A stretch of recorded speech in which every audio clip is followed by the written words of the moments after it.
So the election results are in, and you are not happy about it. And you wonder, is the grass actually greener south of the border? If you watched my last video, I laid out the 10 pros that we've experienced by living here and the things that we like. But they do come at a price. So in this video, I'm going to discuss the 10 cons that we personally experienced moving here in Mexico. Keep in mind, these are the cons as it relates to us and our family where we live in Playa del Carmen, Mexico. Your cons might be different depending on your situation.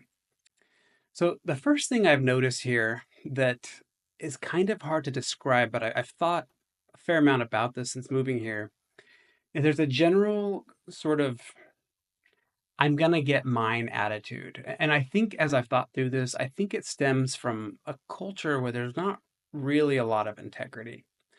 I think there, in general, there's kind of a lack of personal integrity here. And so how does that manifest? It's manifest by you going to get yours. So you see this in the driving. People cut you off. People will do an 18-point turnabout in the middle of a two-lane road and make 50 people wait for them because they're going to get to their destination. You have, you know, stores, the power goes out for like 6 hours and, all the meat goes rotten. And the stores, instead of officially throwing it out like they're supposed to, will still try and sell it to you. And if you buy it, it's kind of bad on you for not checking. So it's kind of, in my mind, it's dishonest, but it's kind of like them just saying, I'm going to get mine because, you would sell bad meat to me, so I'm going to sell bad meat to you. It's kind of this tit for tat thing. And this isn't obvious. This is just me thinking about this over the last, year that we've, been thinking about moving here and living here. But I've observed this and I've tried to figure out what is the root of this issue. And like I said, I think it's a lack of personal integrity. For example, we recently flew to Cabo from Cancun and you're sitting there in your seat and people will walk by you with these huge bags and they just like everyone just like hits you or they're trying to put something on and they'll just like lean into you and it's kind of like okay, like they're just in their own world doing their thing and they don't realize they're being somewhat inconsiderate. Last night we were literally laying in bed at 11 o'clock and there was somebody just blaring some like accordion music like on a Wednesday night and I'm like, okay guys, like it's 11 o'clock. Like, what are you doing? Like, can we just go to bed? Like we got kids. We got to get up at 5:30 but they don't care, right? Nobody really cares about their neighbors. So it's kind of like, hey, you're going to have your party. You're going to enjoy it. And I'll get into the noise a little bit later, but this is kind of where that shows up. We were also at a movie a couple weeks ago and these ladies walked into the movie literally like halfway through, right? Which is fine, whatever. And they're coming up the aisle and they are literally talking and laughing at full voice in the movie theater. And we're all kind of watching the show. And these ladies are just laughing and talking and living their best life, walking up the stairs in the movie theater. And we're all trying to watch the show. And, I kind of I made a loud, like, shh sound. You're going to like, shh, like that. And they're, oh, stop. And they were quiet. And the people behind me kind of laughed that I had, like, called them out on that or whatever. But I'm like, come on, guys, like, try to watch a movie. Like, think about somebody other than yourself. So the other thing that goes along with that is there's a lot of petty theft. I'm going to get mine.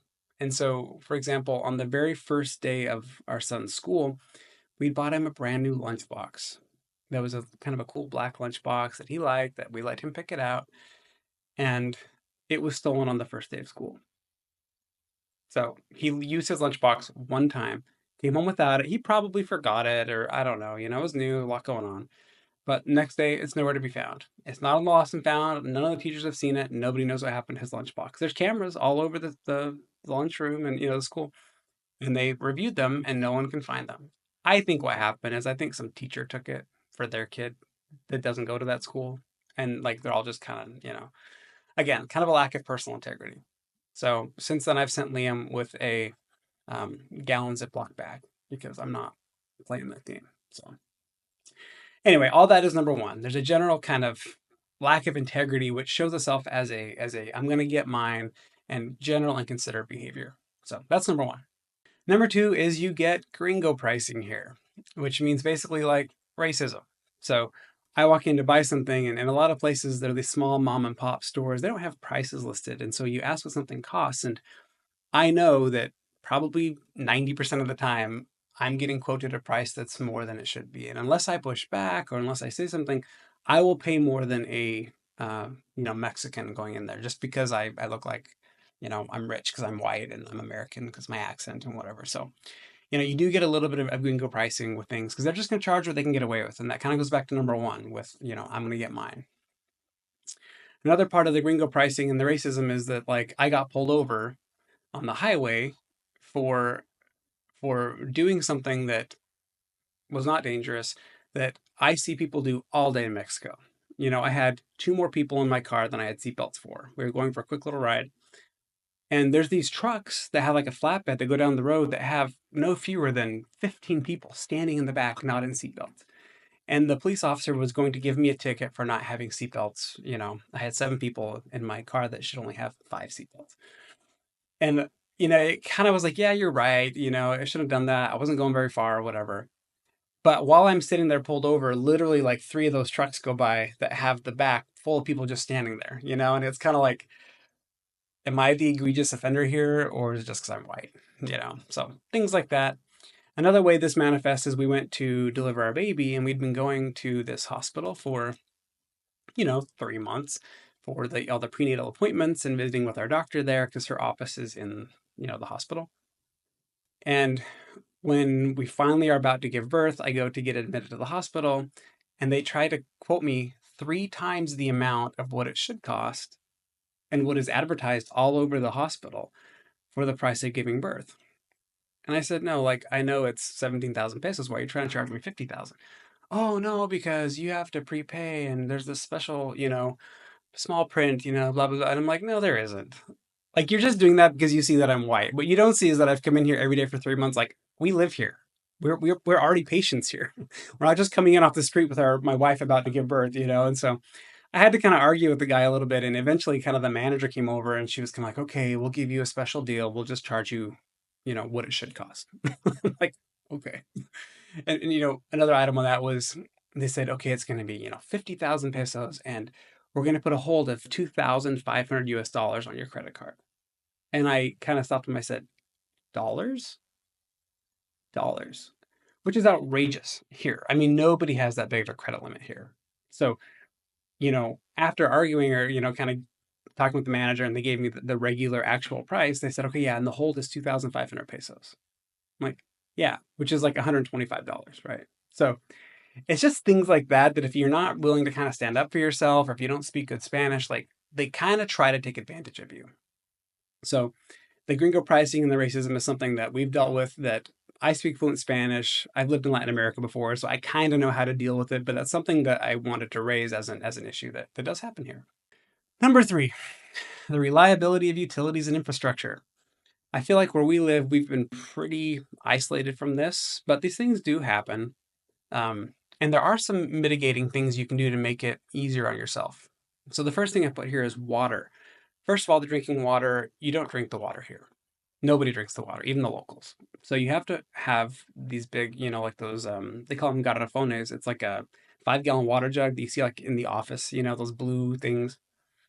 Everyone drinks out of those. And so initially it's kind of a chore to like go refill those and get new ones. But once you live here, you realize there's like delivery trucks that just come through your neighborhood once or twice a week. And you just leave your empty ones on your porch with 50 pesos underneath and they just swap it out for you. So once you kind of learn how it works, it's not so big of a deal, but it's something you got to, consider. And when there's a hurricane coming, those guys stop coming. So if you want drinking water, you got to like go stock up. The other one is household water, the water you use in your house for washing dishes or brushing your teeth, having a shower, that kind of a thing.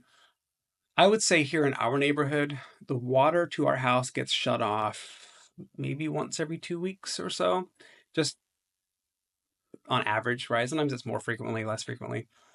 But again, the way they mitigate that is our house has a cistern in the back. So under the ground, there's kind of a big cistern just for us that the city water flows into that. And then that gets pumped onto the roof where we have what's called a tinaco, which is, I don't even know, like 1,000 liters or something. That kind of gravity feeds water. So if our water gets shut off to our house, while it's inconvenient, it's not usually that big of a deal because we have the rooftop water, which should last us on its own like a week. And then we have water in the cistern in the back that can refill the tinaco, which again, I would say we're good for 2 or 3 weeks here without water. If we're maybe 2 weeks. So All that to say, the water's never been off for 2 weeks. It goes off for a couple hours here and there, but I feel pretty good that the people who built our house mitigated that risk by storing our own water. The next thing here are the roads, where the water here is, or the weather here is so hot and humid, the asphalt just doesn't last.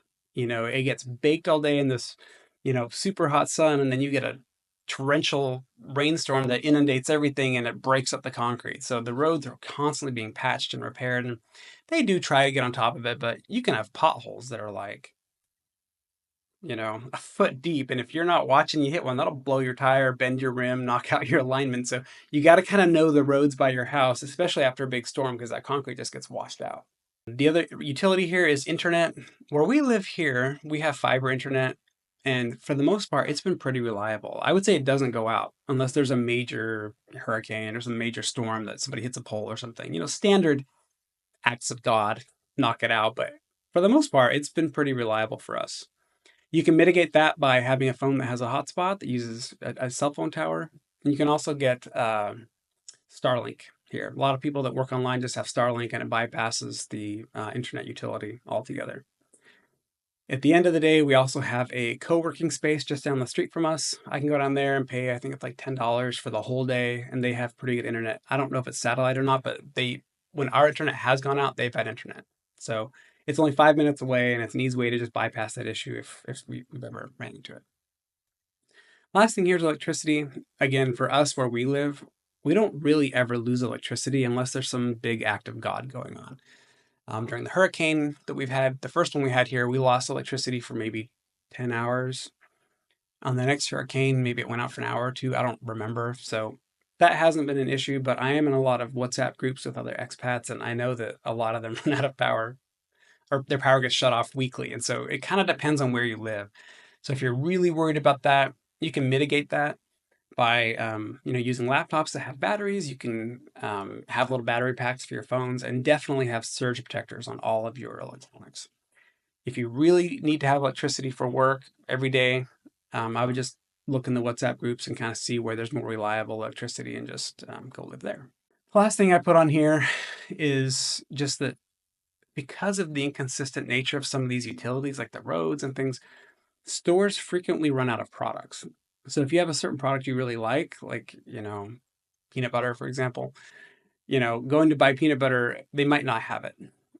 And you just accept that that's how it's going to be. Whenever I do a Walmart order, they deliver to my house. There's usually maybe 3 things, 4 things on my order that are out of stock. They just didn't make it. Like the broccoli truck didn't make it, or the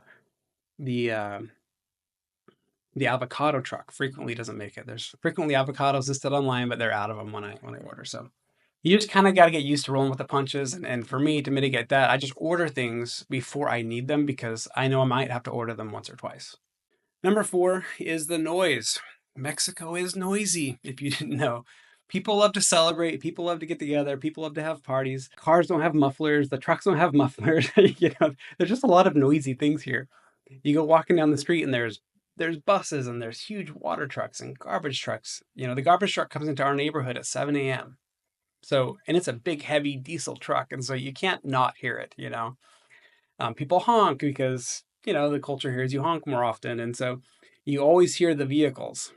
There's people who, don't have a lot of awareness, and they will be talking full volume right next to you on their phone while you're trying to work, and it's like, hey, can you just we were sitting down at the palapa just working kind of in quiet, and this guy just walks up, and he's talking, on speakerphone on his phone. He's just yelling and walking around right next to us, and we're all kind of like, dude, but that's just kind of the culture here.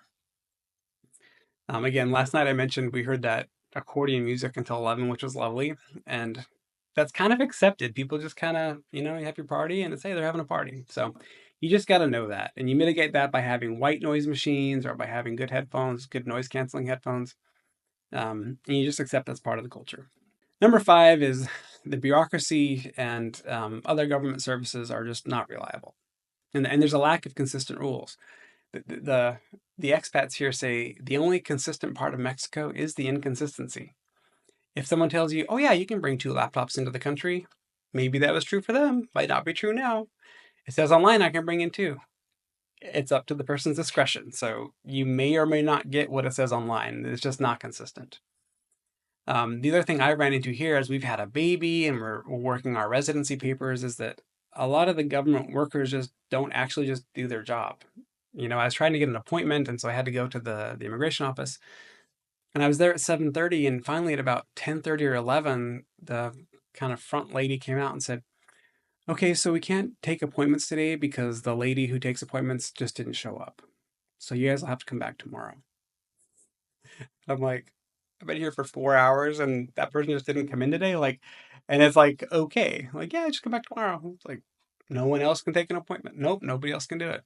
It's like, okay. Where I went in to get a duplicate birth certificate for our son, and the lady said, okay, yeah, so it's, I can't remember, like 1,000 pesos for a certified copy. And if you want it in 2 to 3 business days, that's included in the price. And if you want it today, it's an extra 200 pesos, which is like $10. And I said, okay, yeah, don't worry about it. I'll just come in 2 to 3 days. And she's like, oh, are you sure you don't want it today? And I'm like, well, I'd love it today, but I don't want to pay an extra 200 pesos. Well, yeah, you can just pay me 200 pesos. You can get it today. And I said, are you just going to print it on the printer right there? Yeah. And she's sitting there, on her phone watching TikTok. And I said, well, could you just print it? Isn't that your job? Like, can you just, oh, no, no. So she's not doing anything. She just wants me to pay her to do her job, right? Pay her extra to do her job. So I ended up going to the back, and there was a lady back there that I'd worked with before. And she was like, the lady told you that? She's like, that's so lame. I'll just print one for you. And she like literally prints it and gives it to me. And it was like, it's stuff like that where you have to pay them or bribe them just to do their jobs. And they are all like that. There's no honest manager that's pushing them to do the jobs. They're all just doing that. And I've learned since being here that the way the locals get anything done when it comes to government stuff is they just pay fixers who have relationships with the government employees, who I'm sure also part of that relationship is they pay them to do their jobs. So instead of going and getting a copy of my birth certificate same day, I would pay a fixer to go who knows the person who works there, slips them 100 pesos and gets the printout for me. That's kind of how it works. It's how it works with the immigration. That's how it works with registering the birth. All these things that should be straightforward, it's so bureaucratic and difficult that there's this whole industry of fixers who just like deal with this and have relationships and can get it done because they know the people. And I'm sure there's, like I said, a financial bribery thing going on there. So again, you kind of just know that's how it is. It's not my job to change their culture. It's just been a little bit frustrating for me now where we've had so much going on. We moved here, we had a baby here, we're trying to get a Mexican passport, American passport, all these things.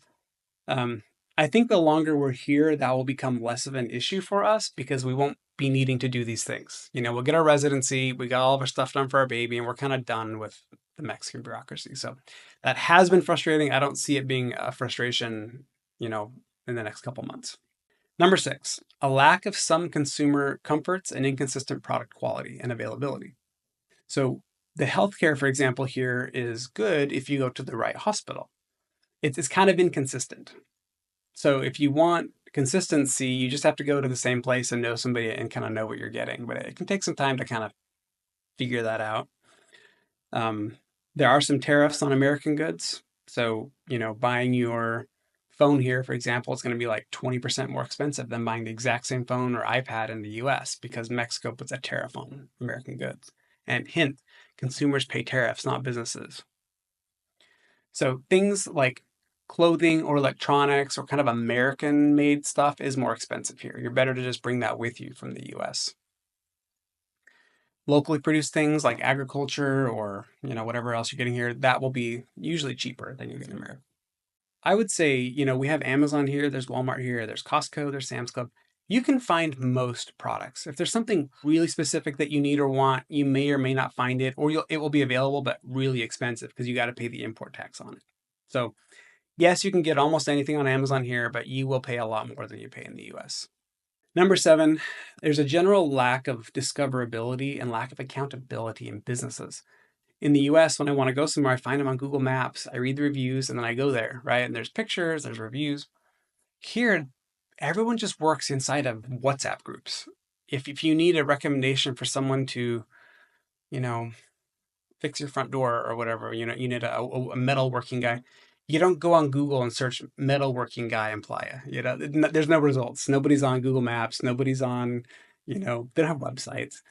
It's all in WhatsApp groups. So the way I would do that is I would go to my neighborhood WhatsApp group and I would say, hey, has anybody had their door fixed? Does anybody have a recommendation for someone who does that? And they would send me the contacts of, 3 people that they've worked with that they've had a good experience with. I would then proceed to message them on WhatsApp. They would respond. I'd have them come give me a quote. And that's kind of how that would work. It's like a relationship based instead of website or Google Maps based. The downside of this way of doing business is there's no accountability.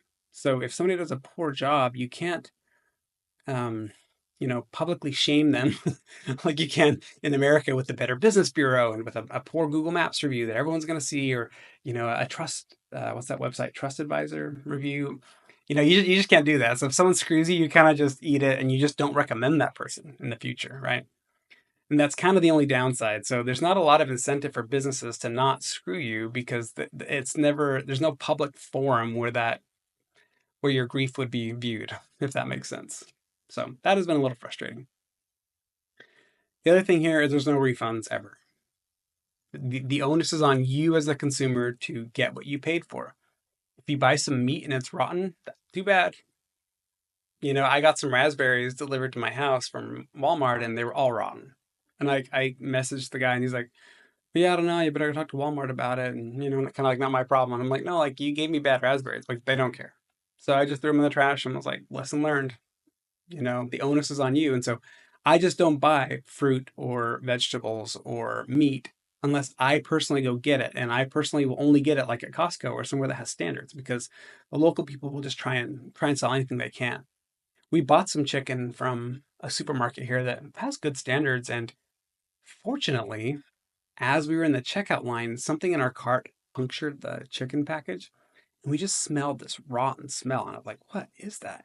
And we realized that this chicken that we'd bought that was dated that day, having been packaged that day, was rotten. And they were trying to just like, so we just didn't buy it. We just like put it back and like we just didn't buy meat there. So you have to really, really be careful about what you buy and check the quality of things before you pay because there's never a refund. It's always your fault if something's bad. So, now we know that and we're just when we're careful about the things we buy and we really examine things because we know the onus and the burden is on us to make sure we get a good product.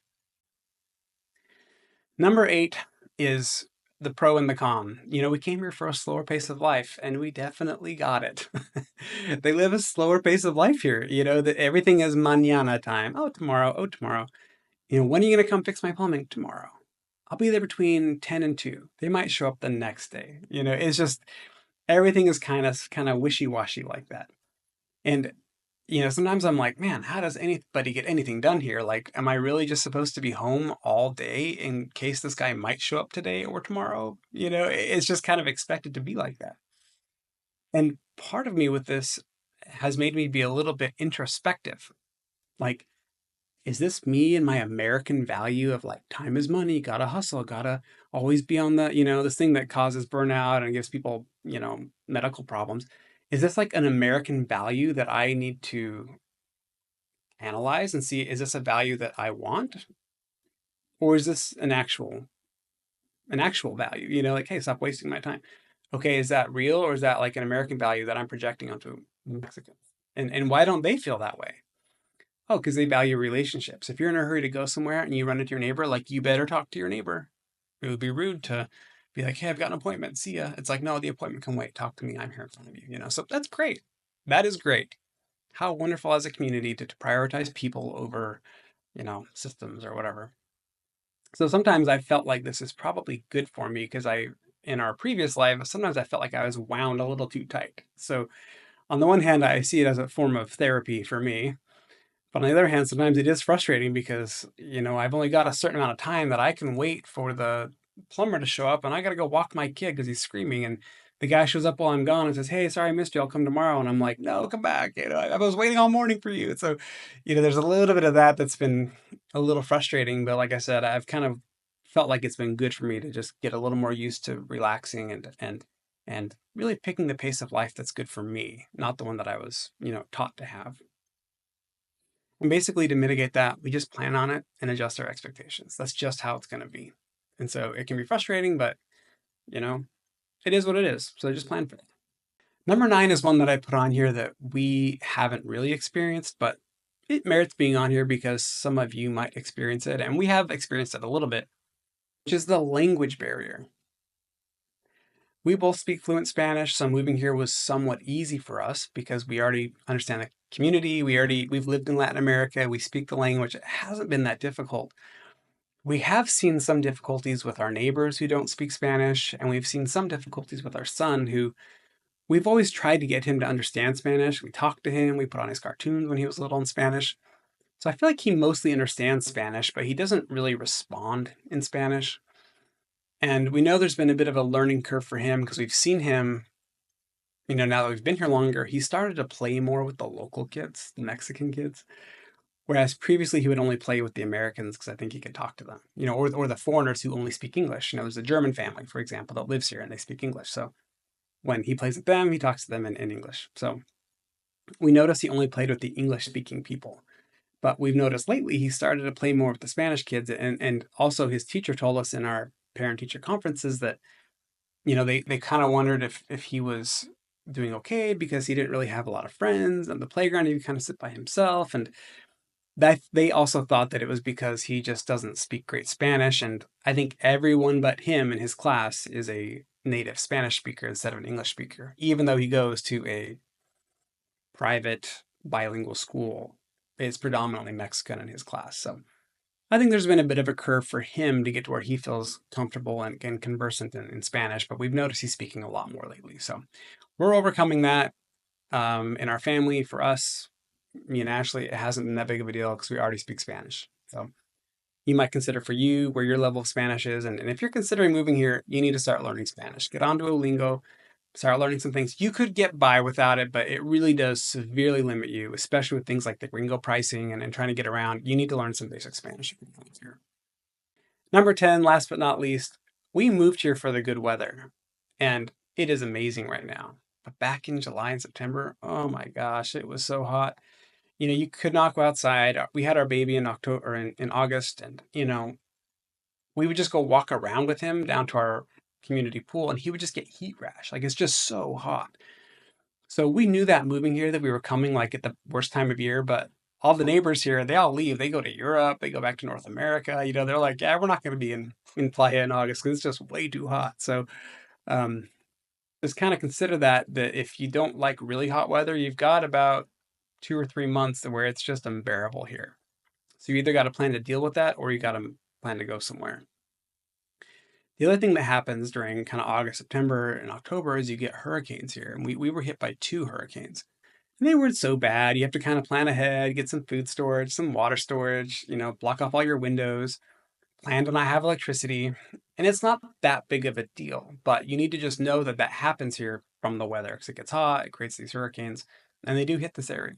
One thing that was an adjustment for us with regards to the heat is, obviously we keep our home air conditioned, but even with the air conditioning while we're here, it's still like 80, I don't know, 83, 85 degrees in the house. For the most part, the air conditioners lower the temperature and remove the humidity, but it still is pretty hot in here. And we don't cool down the whole house. We cool down the room that we're in because it's almost impossible to cool the whole house when it's so hot. So, you know, our kitchen, we don't really spend a lot of time in our kitchen because we're in our offices or in our bedrooms. And so we didn't really cool down the kitchen a lot. And what would happen is things that we had purchased that we are used to them being shelf stable, for example, maple syrup, you know, back in the US, we would just keep that on the shelf and it would just be fine. But here it gets like bacteria, like a layer of bacteria on the surface. You got to kind of scoop it off. And, there's a few things like that that we've had to kind of learn, like, oh, like the peanut butter always separates because it's so hot. You got to put that in the fridge. Or, oh, you can't buy anything chocolatey because it just melts. So we've had to kind of learn to adapt what we keep not in the fridge and what we keep in the fridge because we're used to keeping a lot of things not in the fridge because our house was never so hot. So there's been some learning there and we're moving, in the right direction, but just something to keep in mind if you're looking at moving down here. So those are the 10 cons of living in Playa del Carmen, Mexico, especially for our family and our situation. We knew most of these moving into it, and we, prior to moving down here, decided that they were worth the cost of the pros. And so far, it's been worth it to us. We've been happy here. We've we've dealt with the cons because the pros are greater than the cons for us. But it might depend on you for your situation. I hope this video was helpful. We'll see you in the next video.